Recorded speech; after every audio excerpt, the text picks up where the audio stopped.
같이 기도하겠습니다. 하나님 아버지 감사를 드립니다. 추운 겨울 가운데 우리와 함께하여 주시고 오늘 수요 예배로 불러주시니 감사합니다. 하나님의 말씀을 통하여서 우리의 삶이 적용되게 하시고 믿음으로 반응하고 주님이 주신 그 사랑을 나타낼 수 있는 하나님의 은혜가 충만한 시간 될 수 있도록 붙들어 주시옵소서. 하나님께서 함께하여 주실 줄 믿으며 예수님의 이름으로 기도드립니다. 아멘. 네, 오늘은 에스라 6장 1절에서 13절의 말씀을 가지고 기다림은 길을 엽니다 라는 제목으로 하나님 말씀을 나누겠습니다. 먼저 제가 오늘 본문을 읽어드리겠습니다. 이에 다리오 왕이 조서를 내려 문서 창고 곧 바벨론의 보물을 쌓아둔 보물 정각에서 조사하게 하여 메데도 앙메다 궁성에서 한 두루마리를 찾았으니 거기에 기록하였을 때 고레스 왕 원년에 조서를 내려 이르기를 예루살렘에 있는 하나님의 성전에 대하여 이르노니 이 성전 곧 제사 드리는 처소를 건축하되 지대를 견고히 쌓고 그 성전의 높이는 60규빗으로 너비도 60규빗으로 하고 큰 돌 3켜에 새 나무 1켜를 놓으라. 그 경비는 다 왕실에서 내리라. 또 느부갓네살이 예루살렘 성전에서 탈취하여 바벨론으로 옮겼던 하나님의 성전 금 은그릇들을 돌려보내어 예루살렘 성전에 가져다가 하나님의 성전 안 각기 제자리에 둘지니라 하였더라. 이제 유브라데 강 건너편 총독 다뜨네와 스달보스네와 너희 동간 유브라데 강 건너편 아바삭 사람들은 그곳을 멀리하여 하나님의 성전 공사를 막지 말고 곧 유다 총독과 장로들이 하나님의 이 성전을 제자리에 건축하게 하라. 내가 또 조서를 내려서 하나님의 이 성전을 건축하게 함에 대하여 너희가 유다 사람의 장로들에게 행할 것을 알리노니 왕의 재산 곧 유브라데 강 건너편에서 거둔 세금 중에서 그 경비를 이 사람들에게 끊임없이 주어 그들로 멈추지 않게 하라. 또 그들이 필요로 하는 것 곧 하늘의 하나님께 드릴 번제의 수송아지와 순양과 어린 양과 또 밀과 소금과 포도주와 기름을 예루살렘 제사장의 요구대로 어김없이 날마다 주어 그들이 하늘의 하나님께 향기로운 제물을 드려 왕과 왕자들의 생명을 위하여 기도하게 하라. 내가 또 명령을 내리노니 누구를 막론하고 이 명령을 변조하면 그의 집에서 들보를 빼내고 그를 그 위에 메어 달게 하고 그의 집은 이로 말미암아 거름 더미가 되게 하라. 만일 왕들이 백성이 이 명령을 변조하고 손을 들어 예루살렘 하나님의 성전을 헐진대 그곳에 이름을 두신 하나님이 그들을 멸하시기를 원하노라. 나 다리오가 조서를 내렸노니 신속히 행할지어다 하였더라. 다리오 왕의 조서가 내림에 유브라데 강 건너편 총독 다뜨네와 스달보스네와 그들의 동관들이 신속히 준행하니라. 아멘. 네, 16년 동안 성전을 건축한 일이 미루어졌을 때 하나님께서는 학개와 스가랴 선지자를 보내어 그리고 그들을 사용하여 잠자고 있는 유다 백성들의 깊은 잠을 깨워주셨고 스룹바벨을 중심으로 하여 다시 성전이 건축하게 하셨습니다. 그러자 총독 다뜨대와 관리들을 통하여 성전 건축이 적법한지 조사하기 시작되었습니다. 유대의 장로들이 고레스 왕이 조서를 내렸기 때문에 성전 건축을 하고 있다고 설명을 하니 그들은 다리오에게 그것이 사실인지 확인하는 편지를 보내게 되었습니다. 이것이 바로 지난 본문의 내용이었습니다. 다뜨대와 관리들이 그런 편지를 보낸 것은 고레스 왕이 그런 조서를 내렸을 리 없고 혹 내렸을지라도 그런 것이 틀림없이 분실되었을 거라고 생각했습니다. 만약 그것이 분실되었다면 합법적으로 성전 건축을 막았을 수 있기 때문이었습니다. 먼저 우리는 1절과 2절을 하나님 말씀을 보면서 또 말씀을 듣겠습니다. 1절과 2절 이에 다리오 왕이 조서를 내려 문서 창고 곧 바벨론의 보물을 쌓아둔 보물 정각에서 조사하게 하여 메데도 앙메다 궁성에서 한 두루마리를 찾았으니 거기에 기록되었으되 다뜨대의 요청을 받은 다리오 왕은 조서를 내려서 바벨론의 문서 창고를 조사하게 합니다. 예루살렘의 유대인들이 바벨론 지역에서 귀국했기 때문에 고레스의 조서가 문서 보관소에 있을 것이라고 기대했습니다. 그래서 바벨론에서 1차적인 조사가 이루어지게 되었는데요. 바벨론에서 관련 기록을 전혀 찾지 못하게 되자 다음으로는 앙메다 궁을 조사하기 시작했습니다. 이에 앙메다 궁에서 두루마리 하나가 발견하게 되었습니다. 앙메다 궁은 어디에 있을까요? 앙메다 궁은 바벨론에서 무려 약 500km나 떨어진 곳으로 고레스 왕이 정복한 메대의 수도이기도 했습니다. 앙메다 궁은 바벨론에 비해서 높은 위치에 있어서 날씨가 건조하고 기후 또한 좋았습니다. 그래서 왕들은 바벨론의 더운 날씨를 피하고자 이곳에 와서 궁전을 지어놓고 여름을 보냈다기도 합니다. 우리는 여기서 고레스의 칙령이 앙메다 궁에서 발견된 것으로 보아 고레스가 이곳에 머무는 동안 이 칙령을 선포한 것으로 추측할 수 있습니다. 고레스 칙령이 바벨론의 문서 창고가 아닌 앙메다 궁에서 발견되었다는 사실은 이것을 찾기 위한 많은 노력을 했다는 것을 또 보여주고 있습니다. 발견된 두루마리는 고레스 왕의 조서였는데 3절과 4절이 이에 대해서 증거하고 있습니다. 고레스 왕 원년에 조서를 내려 이르기를 예루살렘에 있는 하나님의 성전에 대하여 이르노니 이 성전 곧 제사 드리는 서소를 건축하되 지대를 견고히 쌓고 그 성전의 높이는 60규빗으로 너비도 60규빗으로 하고 큰 돌 3켜에 새 나무 1켜를 놓으라. 그 경비는 다 왕실에서 내리라. 3절과 4절은 앙메다 궁에서 발견된 고레스 왕의 조서 내용을 보도하고 있습니다. 기록에 의하면 그 조서는 고레스가 바벨론에서 왕이 된 원년에 작성된 것이었습니다. 있을 것 같지 않았던 그 조서에는 성전 건축에 대한 내용이 정확하고 확실하게 기록되어 있는 것을 볼 수 있습니다. 조서 내용을 보니까 예루살렘 성전에 대한 명령, 성전 건축에 대한 명령, 그리고 성전에 대한 규모, 그 다음에 예루살렘 성전의 기물들을 원래 자리로 귀환할 것을 명령하고 있습니다. 이것은 바로 하나님의 놀라운 은혜인데요. 조서에서는 성전의 치수를 구체적으로 기록하고 있습니다. 그리고 또한 왕실이 이 성전의 경비를 다 낼 것이고 느부갓네살 왕이 가져갔던 성전의 금과 은그릇도 제자리에 두라는 명령과 내용도 있었습니다. 이 성경에 보면서 하나님은 정말 정확한 타이밍에 역사하는 것을 우리는 볼 수 있습니다. 저는 제 삶을 뒤돌아보면서 순간순간 어려웠던 고비들이 그때는 하나님이 안 계신 것 같아 보이기도 하고 또한 그로 인해서 낙심할 때도 있었습니다. 그런데 뒤돌아보니까 하나님은 그 자리에서 묵묵히 저와 함께하여 주셨고 저를 위해서 넓고 큰 계획을 하고 일하시고 계셨음을 다시 느낄 수 있었습니다. 그래서 그러한 경험을 토대로 현재에도 여러 가지 어려움이 찾아올 때가 있죠. 그런데 그 어려움을 그리고 그 스스로 해결할 수 없는 일을 만났을 때 오히려 하나님을 더 기대하게 되고 그리고 하나님이 일하실 것을 기다리게 됩니다. 물론 때로는 의심과 걱정이 있을 때가 있지만 의심과 걱정보다는 점점 기대와 그리고 미리 감사가 커지게 되었습니다. 앙메다 궁에서 발견된 조서는 성전을 다시 짓게 하려는 하나님의 뜻이었고 그리고 하나님의 응답이었으며 하나님의 사인이기도 했습니다. 우리도 기도하면서 간절히 원하면 하나님의 사인과 그리고 하나님의 뜻을 세밀하게 알게 됩니다. 하나님은 하나님의 뜻과 하나님의 그 원하시는 것을 우리에게 알려주십니다. 우리는 열왕기상에 나오는 엘리야의 이야기를 잘 알고 있습니다. 엘리야의 시대에 많은 날이 지나고 3년 만에 여호와의 말씀이 엘리야에게 임하고 하나님은 명령하셨습니다. 엘리야에게 하나님은 이렇게 말씀하셨습니다. 너는 가서 아합에게 보이라. 내가 이 비를 이 지면에 내리리라 라고 말씀하셨습니다. 물론 그 당시에 사마리아는 기근이 아주 심했습니다.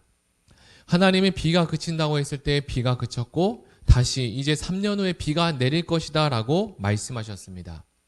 엘리야는 갈멜산에 올라가 땅에 엎드려 그의 얼굴을 무릎 사이에 넣고 기도하기 시작했습니다.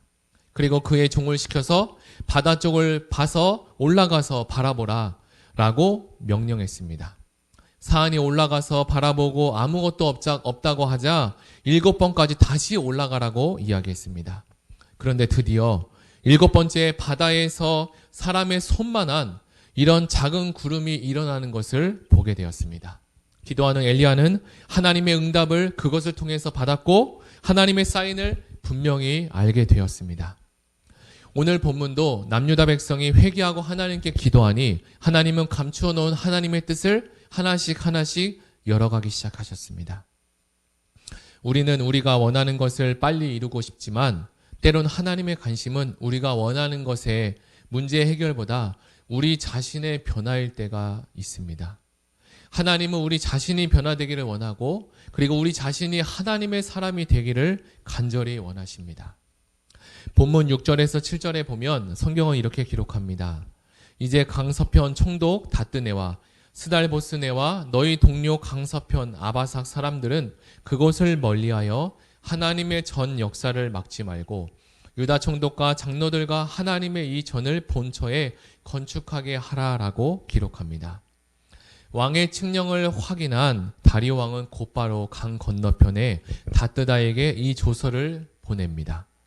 그는 조서에서 자신도 고레스 왕의 정책을 그대로 따를 것이라고 밝히면서 그것이 실제로 시행될 수 있도록 전달을 하게 됩니다. 다리오 왕이 이 왕의 칙령에 대해서 이렇게 적극적으로 반응을 보인 것은 아마도 고레스 왕에 대한 존경심 때문이었을 것으로 추측됩니다. 그는 더불어서 이렇게 썼습니다. 그것을 멀리하여 하나님의 역사를 막지 말라라고 하였습니다. 이 말의 뜻은 무엇이냐면 다리오 왕이 성전 완공에 방해되는 일이 없도록 그 일이 있어서는 안 될 것이라고 자신들의 신하들이 알기를 원했던 것이었습니다. 그리고 이어서 8절과 9절, 10절을 보면 내가 또 조서를 내려서 하나님의 이 전을 건축함에 대하여 너희가 유다 사람의 장로들에게 행할 것을 알게 하노니 왕의 재산 곧 강서편 세금 중에서 그 경비를 이 사람들에게 신속히 주어 저희로 지체되지 않게 하라. 또 수령물 곧 하늘의 하나님께 드릴 번제의 수송아지와 순양과 어린 양과 또 밀과 소금과 포도주와 기름을 예루살렘 제사장의 소청대로 영락없이 날마다 주라고 기록합니다. 다리오는 재정적으로 물질적인 지원을 다 지원함으로써 이 조서 내용을 승인했습니다. 그는 다뜨대와 사람들에게 하나님의 성전을 건축하게 함에 있어서 유다 사람들에게도 행할 것을 구체적으로 지시하고 또 명령했습니다. 성전 건축에 소요되는 비용은 세금 중에서 신속히 주어야 했습니다. 지역의 총독인 다뜨대는 거둔 세금으로 성전 재건에 필요한 모든 경비를 조달할 책임이 있었고 관리들은 성전 재건 사업이 중단되지 않도록 해야만 했습니다. 다리오는 매일 드릴 이 희생 제사에 대한 필요한 것을 제시합니다. 다뜨대와 부하들은 유대 사람들에게 하나님께 드릴 번제와 수송아지와 순양과 어린 양을 공급해 주어야 했습니다. 그런데 우리는 이 다리오 왕이 희생 제사와 율법에 대해서 어떻게 알았을까 궁금합니다. 그것은 궁궐에서 전문가들의 조언을 쉽게 확보할 수 있기 때문에 알 수 있습니다. 또한 그들은 밀과 소금과 포도주와 기름을 예루살렘 제사장의 요청대로 날마다 주어야 했습니다. 이 모든 것이 매일 제사에 필요한 것들이었고 다리오는 이 모든 것을 날마다 공급하라고 명령을 했습니다. 11절과 12절은 이렇게 증거합니다. 조서를 확인한 다리오 왕은 이렇게 명령을 했습니다. 내가 내 또 명령을 내리노니 누구를 막론하고 이 명령을 변조하면 그의 집에서 들보를 빼내고 그를 그 위에 매달게 하고 그의 집은 이로 말미암아 거름더미가 되게 하라. 만일 왕들이나 백성이 이 명령을 변조하고 손을 들어 예루살렘 하나님의 성전을 헐진대 그곳에 이름을 두신 하나님이 그들을 멸하시기를 원하노라. 나 다리오가 조서를 내렸노니 신속히 행할지어다 하였더라. 다리오 왕은 엄중한 경고로 자신의 조서를 마무리하고 있습니다. 자신의 조서를 변경할 경우에 죽음을 당할 것은 물론이고 집안이 몰락하게 될 것과 성전을 허는 것은 하나님께서 가만두지 않을 것이라는 엄명을 내렸습니다. 과연 이것이 무슨 말입니까? 다리오 왕이 누구기에 이러한 일을 하고 있을까요? 하나님은 조서를 내리는 것도 그리고 조서를 변조하는 것까지도 아시고 이 다리오를 통해서 엄명을 내리게 됩니다. 다리오 왕의 뜻을 찾아보니까 다리오라는 뜻은 선한 뜻을 지지하는 자라는 의미를 가지고 있는 왕이었습니다. 다리오는 이방 나라의 왕들 중에 어찌 보면 하나님을 가장 잘 섬긴 왕 중에 하나였습니다. 다뜨대와 스달보스네는 당연히 성전 건축을 중단하라는 명령이 내려올 것이라고 기대하고 있다가 생각지 못한 일을 당하게 되었습니다. 오히려 성전 건축을 신속히 마무리하는 명령을 들어야 했습니다. 13절과 14절, 15절은 이렇게 증거합니다. 다리오 왕의 조서가 내림에 유브라데 강 건너편 총독 다뜨네와 스달보스네와 그들의 동관들이 신속히 준행하니라. 유다 사람의 장로들이 선지자 학개와 이또의 손자 스가랴의 겉면을 따랐으므로 성전 건축하는 일이 형통한지라. 이스라엘 하나님의 명령과 바사왕 고레스와 다리오와 아닥사스다의 조서를 따라 성전을 건축하며 일을 끝내되 다리오 왕 제6년 아달할 3일의 성전 일을 끝내니라. 총독 다뜨대와 그리고 스달보스네를 비롯하여 페르시아의 사람들은 다리오 왕의 조서를 바꿔서 움직일 수밖에 없었습니다. 다뜨대와 갈리들은 이 조금을 위해서 이 기금을 조달해 주었고 포도주, 곡식, 기름과 소금을 공급해 주었고 유대 지도자들을 협력해서 이 자원들을 전달하기도 했습니다. 이 사람들은 신속히 자신들의 의무를 완수해 가기 시작했습니다. 마침내 다리오 왕 6년에 아달월에 성전이 완공되었습니다. 그러니까 성전 건축을 시작했다가 무려 16년 동안 방치되었고 다시 시작하여 4년 만에 성전이 완공되었습니다. 성전을 완공하고서 하나님께 올린 봉헌식에 대해서 16절과 17절은 이렇게 증거합니다. 이스라엘 자손과 제사장들과 레위 사람들과 기타 사로잡혔던 자들의 자손이 즐거이 하나님의 성전 봉헌식을 행하니 하나님의 성전 봉헌식을 행할 때에 수소 100마리와 순양 200마리와 어린 양 400마리를 드리고 또 이스라엘 지파의 수를 따라 순염소 12마리로 이스라엘 전체를 위하여 속죄제를 드리고 그들은 수소 100마리와 순양 200마리, 어린 양 400마리, 순여소 12마리를 봉헌식에 거행했습니다. 이때 드려진 짐승의 숫자는 솔로몬 왕이 성전을 건축한 후에 봉헌식을 할 때에 드린 그 짐승에 비하면 200분의 1에 불과한 숫자였습니다. 물론 제물의 숫자는 훨씬 줄었지만 솔로몬의 성전 봉헌식을 그대로 모델로 하였고 어려운 과정을 겪은 후에 드린 제물이라 기쁨과 감격은 크게 다르지 않을 것이라고 생각합니다. 하나님께서도 학개 선지자를 통하여서 이 성전이 이전에 지은 성전보다 더 찬란하게 될 것이라고 격려해 주었습니다. 성전이 완공되자 백성들은 성전 봉헌식을 거행하게 되었습니다. 성전 봉헌식은 다리오 왕 제6년 아달월에 치러졌습니다.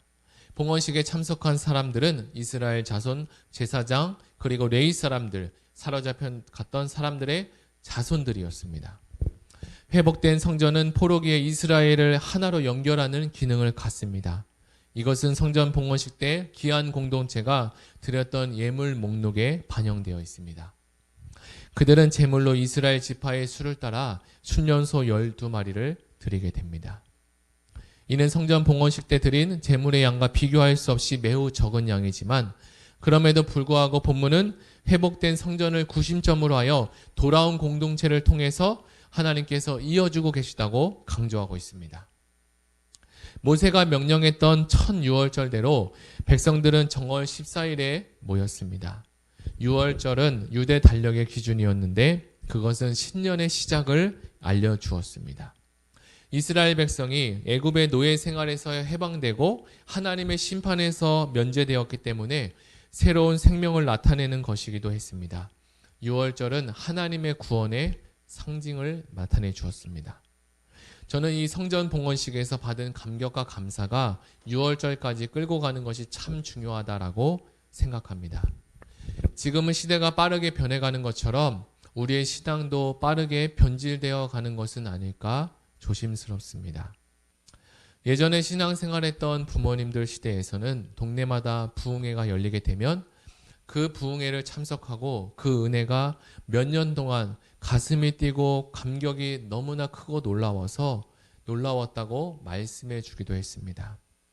저도 중고등부 시절에 수련회를 가면 전도사님이 들려주었던 그 말씀이 1년 내내 마음에 들리고 생각나고 그랬던 기억이 납니다. 가끔은 그 은혜가 추억이 되어서 생각나고 눈시울을 적실 때도 있습니다. 지금 우리는 주일 예배를 통해 받은 은혜가 교회 문을 닫고 나가면서 사라져가는 것은 아닌지 생각이 들기도 합니다. 근심과 걱정을 가지고 예배 시간에 은혜를 받아서 근심과 걱정을 잠시 내려두고 집으로 돌아갈 때는 다시 예배당에 두고 간다는 이야기도 듣게 되었습니다. 우리는 하나님 자체에 대해서 감격해야 할 필요가 있습니다. 우리는 하나님 한 분만으로 만족해야 합니다. 지금은 하나님 외에 만족하고 감격할 것이 너무나 많이 있습니다. 세상은 점점 더 화려해지고 아름다워지는데 이 속에서 교회가 가져야 할 것은 바로 거룩함이라고 성경은 우리에게 말씀해주고 있습니다. 하나님께서는 우리에게 세상의 화려함과는 비교도 되지 않는 위대한 복음을 우리에게 주셨습니다. 우리는 복음의 빛과 소금을 나타내는 거룩한 성도가 되어야 합니다. 예수님의 수제자였던 베드로가 외쳤던 은과 금은 내게 없으나 내게 있는 것으로 내게 주노니 나사렛 예수의 이름으로 걸으라 라고 말했습니다. 베드로가 외쳤던 이 살아있는 복음, 그리고 베드로가 살아냈던 그 복음, 지금은 은과 금은 많아졌지만 예수 이름이 사라진 시대가 아닌지 생각해 봅니다. 우리는 우리에게 진정한 필요가 무엇인지 생각해 보아야 합니다. 우리는 땅을 보고 사는 자가 아니라 하늘을 보고 사는 자입니다. 우리가 바라보아야 될 것은 땅이 아니라 바로 하늘입니다. 우리는 하나님의 사람으로서 하늘을 바라보아야 합니다. 하나님은 우리를 독수리로 창조해 주시고 불러주셨는데 독수리가 하늘을 날지 않고 땅만 보고 살면 결국 날지 못하게 됩니다. 그래서 우리는 내게 주신 복음으로 하늘을 날아 올라야 합니다. 본문에 나오는 유다 백성들은 하나님 말씀을 떠나 땅을 보고 살다가 포로로 끌려가게 되었고 포로 생활로 큰 고통 가운데 살게 되었습니다. 그리고 한숨과 고통 가운데 지내면서 유다 백성들은 자신들이 왜 이러한 고통과 고난을 당하게 됐는지 생각하기 시작했습니다. 그리고 그들은 자신들의 이 고통과 이 고난이 어디서부터 왔는지를 깨닫게 되었습니다. 그래서 잘못된 부분부터 하나씩 회복해 가기 시작했습니다. 15절에 의하면 성전이 완공된 것은 다리오 왕 제6년 아달월이었습니다. 아달월은 종교력으로 12월인데 우리가 알고 있는 6월절은 1월 14일입니다. 이 말씀을 근거로 보면 유다 백성들이 1월에 있을 6월절을 지키려고 12월까지 최선을 다해서 성전 건축을 마친 것으로 우리는 추측해 볼 수 있습니다. 6월절이 출애굽과 관련되어 있듯이 성전 건축 후에는 지키던 6월절은 포로에서 돌아와 지키는 6월절이니 그들에게는 제2의 출애굽과 같았을 것입니다. 그 기쁨과 감격은 그때와 같았을 것입니다. 그래서 6월절을 지켰을 때 그들의 감격은 엄청나게 컸을 것이라고 생각됩니다. 우리가 역대기에 보면 유대의 왕들 중에 6월절을 지켰던 왕이 두 사람이 있는데 바로 히스기야와 요시야 왕입니다. 요시야 왕이 지켰던 6월절은 지금 이 본문 사이에 지켰던 6월절과 무려 100년 사이의 간격이 있습니다. 그들은 이 100년 만에 6월절을 행사를 대대적으로 가졌으니 그들의 이 감격은 얼마나 컸을까요? 그러니까 그 6월절을 지키기 위해 제사장들과 레위 사람들이 자신의 몸을 정결하게 했고 일반 백성들도 더 이상 우상을 숭배하는 일을 자신들의 삶 가운데 규별하였고요. 이제는 여호와를 찾는 사람으로 바뀌었습니다. 우리가 매주일 하나님께 예배드리면서 예물을 드리는 것보다 더 중요한 것은 바로 우리 자신의 삶을 정결하게 하는 것입니다. 자신의 삶을 세속적인 것으로 가치관으로부터 벗어나 구별할 때 우리는 비로소 하나님을 바르게 찾는 사람이 될 수 있습니다. 예배는 바로 우리를 하나님께 드리는 것입니다. 이것은 일주일 동안 우리가 몸과 마음으로 하나님 말씀 안에 살아온 것을 가지고 하나님께 나와서 하나님께 드리는 것입니다. 오늘 본문을 통해서 우리가 생각해 볼 것은 하나님은 끊임없이 일하고 계신다는 것입니다. 우리는 밤에 잠을 자기도 합니다. 그런데 성경은 여호와는 졸지도 아니하시고 주무시지도 아니하시고 너를 지키는 자라 여호와께서 내 오른쪽에서 그늘이 되어 주신다라고 말씀하십니다. 성전 건축이 시작되고 완성되지 못한 채 16년 동안 방치되었을 때 학개와 스가랴 선지자를 통해서 하나님은 무너진 이 성전을 건축하고 일으켜 주신 것은 바로 살아계신 우리 하나님이십니다. 우리의 인생을 뒤돌아보면 당시에는 의식하지 못했던 우리의 인생의 고비고비마다 우리의 삶의 구석구석 주님께서 역사하셨던 하나님의 손길이 가득한 것을 인정할 수밖에 없지 않습니까? 그렇다면 6월절 절기를 지킬 때 제사장과 레위인과 백성들이 그랬던 것처럼 우리의 삶을 정결하게 하고 우리가 구별된 것을 사는 것을 우리가 해야 할 것이 아닐까 생각해 봅니다. 그러한 삶을 살아낼 수 있었던 것은 우리의 결심과 노력으로는 가능하지 않을 것입니다. 날마다 하나님 말씀에 붙들리고 하나님 말씀을 향해 달려갈 때 가능합니다. 오늘 하루도 주님께서 마음과 정성을 다하여 심겨주신 이곳에서 그리고 여러분이 제가 있는 이 자리에서 자신을 구별하여 하나님의 말씀을 향해 달려가는 삶을 살아감으로써 하나님의 신비한 손을 경험하는 복된 날이 되기를 축원합니다. 끝으로 교회가 세상으로부터 유배 상황에 처해 있을지라도 절망한 필요가 없습니다. 저와 여러분이 어떤 문제로부터 유배의 상황에 처해 있을지라도 절망할 필요가 없습니다. 하나님께서 다스리고 계시고 모든 상황을 통제하시며 자기 백성을 능히 도우실 것을 알고 믿으며 우리는 나아가면 됩니다. 우리는 실천과 순종으로 주신 그 사명을 잘 감당하며 겸손히 하나님을 의지하며 살아가기를 예수님의 이름으로 축복합니다. 우리 이 시간 찬양하면서 하나님께 들은 말씀을 가지고 기도하는 시간을 갖겠습니다.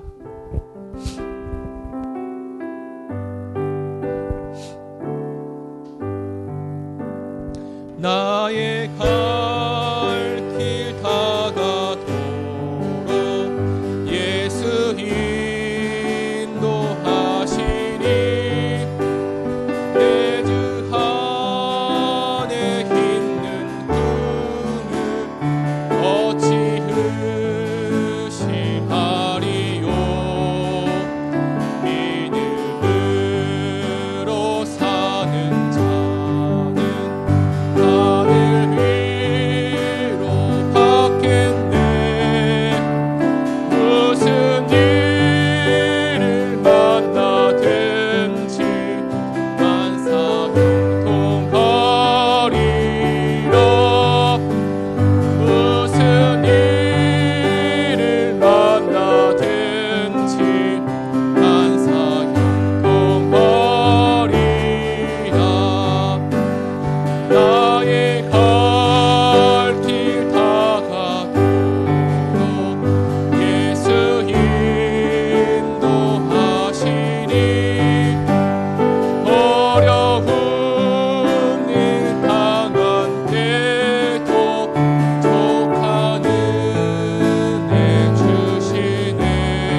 말씀을 생각하며 기도하시겠습니다.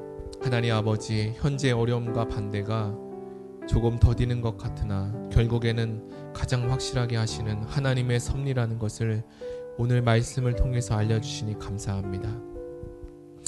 하나님께서 기뻐하시는 일을 추진할 때 고난과 아픔이 있고 처음 계획대로 되지 않는다 하여도 시간이 흐르면서 가장 선한 길로 하나님은 이끌어 주십니다. 반대하는 사람들은 불편한 마음으로 중단하고 고발하였습니다.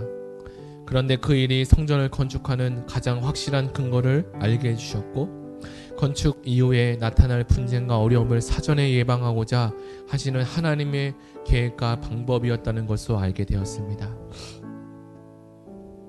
우리는 지나온 신앙생활을 보면서 하나님의 신비한 손길의 역사가 동일하고 가득했음을 인정하지 말 수밖에 없습니다. 순간순간마다 하나님의 손이 우리와 함께하고 계심을 의식하지 못한다 할지라도 하나님의 손이 우리와 늘 함께하고 있음을 믿음으로 수용하게 해주시고 들은 말씀을 생각하며 오늘 선포된 말씀에 믿음으로 반응하고 하나님이 주시는 믿음으로 살아가는 모든 성도가 되게 하여 주시옵소서. 우리 들은 말씀을 생각하며 다 같이 기도하며 나아가겠습니다. 하나님 아버지 감사합니다. 오늘도 우리가 살아갈 때 지나온 인생을 지나온 시간들을 살펴볼 때 그 시간마다 너무나 힘들고 고통 가운데 있었을 때 하나님은 우리와 함께 하시고 그곳에서도 묵묵히 우리와 함께 하셔서 우리와 동행하시고 우리를 인도하시고 그리고 우리를 통해서 하나님이 일하시고 계셨다는 것을 오늘 본문을 통해서 배웠습니다. 하나님 아버지, 현재 어둠과 반대가 조금 더디는 것 같아 보여도 결국에는 가장 확실하게 하시는 하나님의 섭리라는 것을 오늘 말씀을 통해서 알려주시니 감사합니다. 하나님께서 기뻐하시는 일을 추진할 때 우리에게 방해가 있을 수 있고 고난과 아픔이 찾아올 때가 있어서 처음 계획대로 되지 않을 때가 있을 때가 있습니다. 그럼에도 하나님 오늘 말씀을 통하여서 하나님께서 또 일하시고 계시고 또 우리와 함께 하시고 계신다는 것을 우리가 들었습니다. 주님, 우리는 힘이 없고 연약합니다. 주님, 우리는 지혜가 없고 또 지식이 없어서 부족합니다. 그럴 때 하나님께 이 시간에 우리가 기도하며 오늘 수요 예배를 통해서 말씀을 듣고 하나님 이 말씀을 근거하여 이 말씀을 의지하여 이 말씀을 통하여서 우리가 나갈 때 한 걸음 움직일 때 하나님께서 역사해 주실 것을 믿습니다. 하나님께서 아케와 스가랴를 불러서 하나님의 때 16년 동안 방치되는 이 성전 공사가 마무리될 때 하심을 하나님 감사드립니다. 하나님께서 모든 사람들을 움직여서 4년 만에 이 성전 건축이 이루어진 것을 우리가 보면서 하나님 우리 안에 있는 우리 앞에 있는 그리고 우리 가정과 우리 인생 가운데 하나님의 삶의 터전 가운데 있는 모든 문제들을 하나님께서 해결하여 주실 줄 믿습니다. 하나님, 먼저 우리가 이 이스라엘 백성 포로된 이스라엘 백성들이 하나님 앞에 하나님 아버지 거룩함을 회복하고 하나님 정결한 모습으로 나아갈 때 하나님께서 길을 열어주셨습니다. 하나님 기다릴 때 하나님은 길을 열어주시는 하나님이라고 말씀하셨습니다. 오늘도 하나님 우리가 나아갈 때 하나님 우리에게 길을 열어주시고 우리의 하나님 창문을 열어주셔서 하나님 엘리야가 기도할 때 엘리야가 무릎 사이에 얼굴을 놓고 기도할 때 하나님께서 송파랑만한 구름을 보여주신 것처럼 우리에게 하나님 주님의 사인을 보여주시고 응답을 보여주시고 하나님의 역사를 보여주는 귀한 시간 될 수 있도록 하나님 역사해 주시고 주님 우리와 함께하여 주시옵소서. 오늘도 하나님 살아계신과 하나님의 역사하심을 온전히 믿게 하시고 하나님 아버지 이 사실이 믿어지지 않는 성도가 있다면 하나님 아버지 믿음에 믿음을 더해 주시고 굳건한 믿음 가운데 역사해 주시길 원합니다. 믿음이 역사하실 줄 믿습니다. 하나님 아버지 말씀을 통해서 우리 믿음이 충만해지게 하여 주시고 하나님 역사하시는 놀라운 시간 될 수 있도록 하나님 아버지 우리가 함께하여 주시옵소서. 이 시간 다시 기도할 때 가정과 교회와 나라 민족을 위해서 기도하겠습니다. 각 나라 가정을 위해서 기도할 때 하나님 이 어려운 시기 가운데 가정이 먼저 하나 되게 하시고 한 마음으로 이 시간을 아름다운 열매로 마무리해 갈 수 있도록 하나님 축복하여 주시옵소서. 드려지는 모든 예배 가운데 생명의 말씀이 선포되게 하시고 예배를 통해서 믿음이 자라고 성숙하여 하나님께 감사와 찬양이 넘치는 모든 성도가 될 수 있도록 하나님 축복하여 주시옵소서. 이제 곧 성탄 예배가 시작됩니다. 성탄절 예배를 통하여서 하늘을 감사하고 내년을 기대하는 마음을 갖게 하여 주시고 또 모든 국민이 한 마음으로 협력하여 코로나 재확산이 속히 줄어들 수 있도록 회복될 수 있도록 하나님 축복하여 주시옵소서. 이 세 가지 기도 제목을 놓고 기도하고 개인 기도하시겠습니다. 다 같이 기도하겠습니다. 하나님 아버지 가정과 교회와 나라 민족을 위해서 기도합니다. 가정을 위해서 기도할 때 어려운 시기 가운데 우리 모든 가정들이 하나 되게 하시고 하나님 예배를 통해서 하나 될 수 있도록 도와주시옵소서. 우리의 힘과 능력을 되지 않으면 우리가 고백합니다. 하나님 아버지 붙들어 주시고 한 마음으로 이 시간 예배할 때 우리 모든 가정들이 말씀 앞에 우리의 무릎 꿇고 하나님 하나 될 수 있도록 우리의 심령 가운데 주님 부음을 허락하여 주시옵소서. 이 시간이 아름다운 열매를 마무리할 수 있도록 하나님 축복하여 주시옵소서. 주님 이 예배를 통해서 여기 모든 성도님들 가정마다 하나님께서 만져주시고 회복하는 놀라운 역사가 일어나게 하시고 사람을 변화시킬 수 없으나 하나님은 사람을 변화시킬 수 있고 하나님은 하나님의 마음을 창조하시는 하나님, 우리의 모든 마음을 창조하시는 주님, 우리의 마음도 변화시켜 주실 믿사오니 하나님 아버지 우리가 걱정하고 의심하는 모든 것들을 위해 하나님께서 역사하시고 하나님 아버지 사업이 어려운 분들이 있습니까? 가정이 어려운 분들이 있습니까? 하나님 건강에 문제가 있는 분들이 있습니까? 주님 이 시간에 찾아가 주셔서 회복하는 놀라운 역사가 주님이 일어나게 하여 주시옵소서. 아버지 하나님 역사하시고 우리의 입술 가운데 늘 감사와 찬양이 넘치게 하시고 하나님 아버지 어려움과 걱정 가운데 늘 기도하며 나아갈 수 있도록 늘 예배 자리에 나올 수 있도록 주님이 원하시는 것이 무엇인지 주님이 원하시는 우리 자신임을 우리가 깨닫게 하시고 우리 자신의 정결함을 나아갈 수 있도록 아버지 하나님 함께하여 주시옵소서. 우리가 주님 말씀 앞에 정결한 자가 되게 하시고 하나님을 기쁘시게 하는 놀라운 자가 될 수 있도록 주님 우리와 함께하여 주시옵소서. 이제 곧 주님 성탄절 예배입니다. 하나님 성탄절 예배를 통해서 한 해를 정말 감사로 드릴 수 있도록 주님 도와주시고 내년도 2021년도 하나님 어떤 상황이 벌어질지 모르지만 하나님 내년을 기대할 수 있는 그 마음을 주님 부어주시옵소서. 우리는 할 수 없습니다. 하나님 능력의 능력을 도와주시고 주의 사랑으로 충만하게 도와주셔서 하나님 우리에게 하나님 말씀이 충만해진다면 어떤 어려움이 닥쳐도 주님 이 모든 것을 뚫고 나갈 수 있습니까? 주님 우리 모든 성도님들 가운데 말씀으로 충만해지게 하여 주시옵소서. 주의 말씀으로 충만해지게 하여 주시옵소서. 하나님 말씀이 되신 육신의 말씀이 육신이 되신 하나님 주 예수 그리스도의 말씀이 하나님 살아계신 그 말씀이 성령 하나님의 역사하심이 우리의 가정과 인생 가운데 찾아와 주셔서 하나님 해결하시고 인도하여 주시고 우리가 하나님을 기쁘시게 할 수 있는 주님 믿음의 사람이 될 수 있도록 하나님 축복하여 주시옵소서. 주님 홀로 영광 받아 주시옵소서. 주님 홀로 영광 받아 주시옵소서.